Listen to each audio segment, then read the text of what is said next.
There are no guarantees in life. Allah hasn't guaranteed anyone anything except for one thing.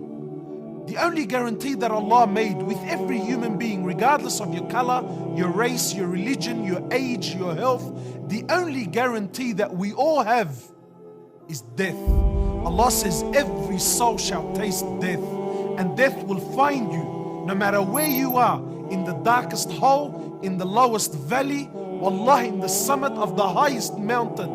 Death will come to you, and it will come as a shock. It will come unannounced. Ali bin Abi Talib radiallahu ta'ala anhu, he says people are asleep. We're asleep, my brothers.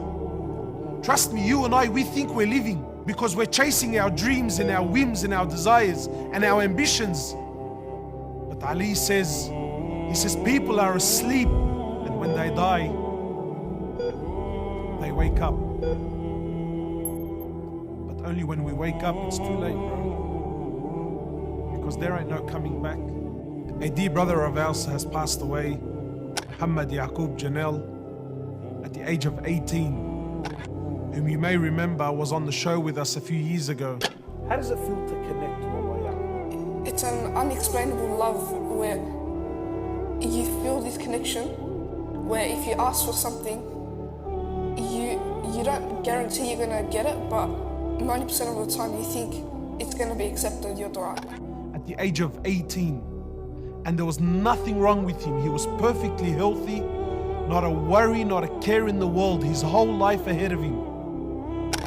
He went to sleep and didn't wake up in the morning. I remember meeting him the first time.